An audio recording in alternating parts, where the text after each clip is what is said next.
Hello, this is Daniel Mart, and today I'm going to be doing a review for the first episode of Season 4 of Arrow, and it is called Green Arrow. So yeah, before I begin though, 10-second spoiler warning as usual for those who have yet to actually watch this episode and haven't already. Stop the video, go check it out and come back here and watch the rest of this review. 10-second spoiler warning as usual, starting now.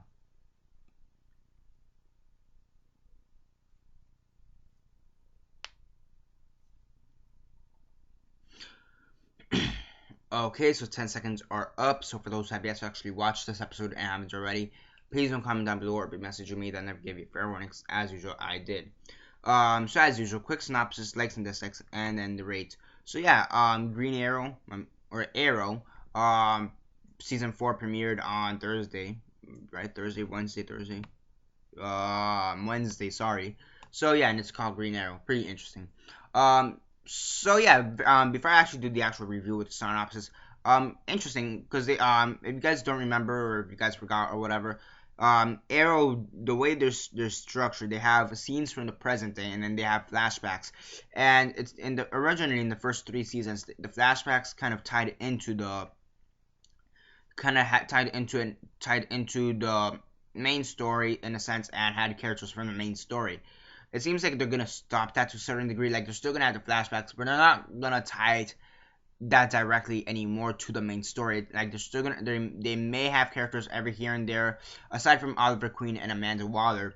They may have characters that are connected to the present day timeline. But it seems like they're gonna try to do that less and less and have the flashbacks be its own timeline and its own story. So that's interesting. So now the synopsis for this episode is that it's been a couple months. It seems it's been a couple months since Oliver and Felicity left Star City because they renamed after Palmer died. Died. He became really tiny because of the Atom suit, but that's what they believe. So it's been a couple months since they've been to Star City, and all of a sudden you have these group of people, these ghosts, as they as they call them.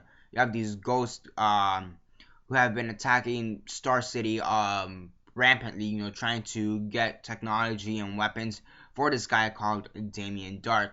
And now the people who are trying to defend Star City, you have Diggle, you have Thea, and you have Laurel, and then you always have Quentin kind of there in the background as well. So you have all of them trying to defend them, and then they kind of come to realize that they really can't do this on their own, so they manage to get Oliver back. So they managed to get Oliver back. There's obviously the tension between Diggle and Oliver, because in the end of the previous season, Oliver did kidnap Diggle's wife and child, and despite the fact that she forgave him, that Diggle, because we do have a scene with Diggle and his family, despite the fact that Diggle's wife forgave Oliver at this point, she doesn't agree with it. Like, she sees why Oliver did it, but she doesn't exactly agree with it, but she accepts it, and she's like, you know what, forgive and forget, whatever. Diggle, he's still trying to bring himself to forgive Oliver, which makes for some pretty interesting tension. So yeah, you have this group, you have the group back together. They're trying to get these ghosts, stop them from doing whatever they're trying to do. And from what it seems to be like one of the first things we see them try to do is like blow up a train station or whatever. That was pretty interesting in my opinion. So yeah, and towards the end of the episode, Oliver finally takes the mantle of the Green Arrow, and he broadcasts a message all across the city and promises himself to be the Green Arrow, and that was pretty interesting. And then at the end, it seems that Quentin has been working with this Damian Dahrk guy.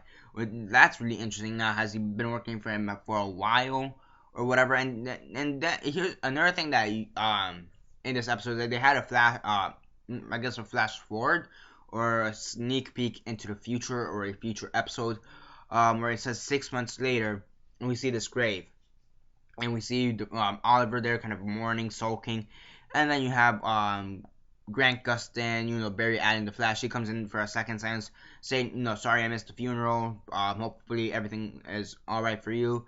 Oliver's like, can you just leave me alone? And Barry Allen's like, yeah, sure. And he just kind of speeds off away. And they talk about Doom for a second. So I doubt it, but I feel like Zoom may or may not have something to do with this death. I highly doubt it because Arrow and the Flash. I don't. It wouldn't make sense for Zoom to be in the Arrow. I just that from I mean maybe for a second, but like not to have a major death. I feel like that's more of a Damian Dahrk thing. So yeah, that is a major discussion topic. Who is in the grave?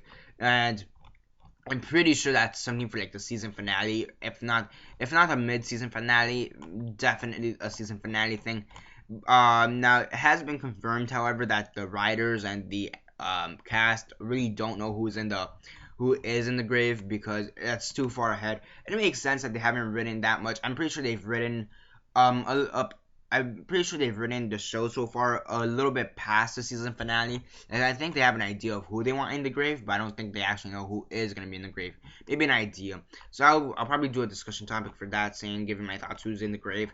I have my theories. So yeah, I do feel, however, that normally the acting here, which is gonna sound really weird, normally the acting in the show is good. My opinion is great or good, depending on the episode. But I feel like sometimes people are just overacting. I feel like the actress for Thea, I forget her name. Like I always feel like she overacts a lot, or not a lot, but there are times where she overacts. And again, that's my major problem with like not the show, but I guess her as a character, that her actress overacts a bit too much. But interesting, oddly enough, she wasn't the only one to overact. Oliver, Stephen Amell, he overacted a bit. Felicity, her actress acted a bit. I forget the name of the actress. Many people actually here either overacted or underacted a bit.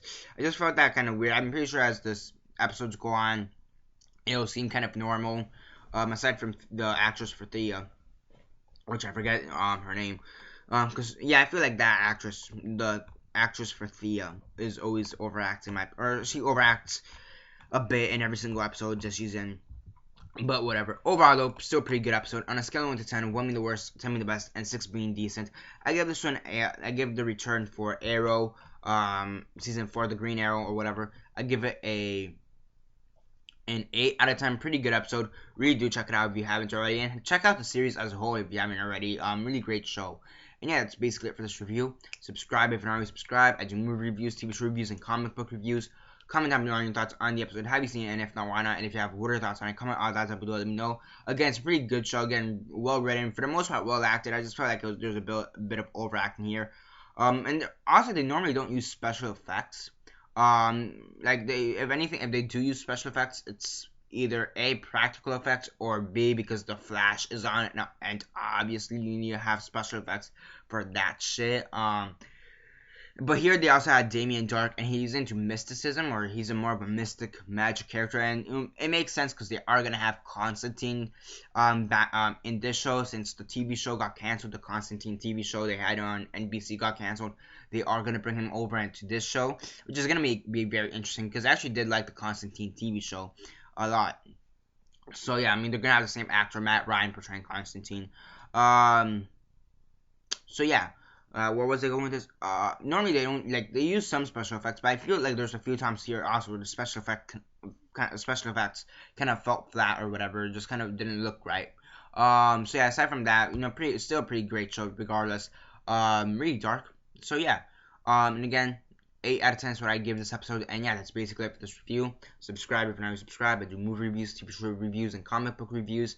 Comment down below your thoughts on the episode. Have you seen it? And if not, why not? And if you have, what are your thoughts on it? Comment out that down, let me know. Like the video, share on Facebook, Twitter, MySpace, or whatever you guys prefer. And that's basically it for now. This is Daniel Mart signing off.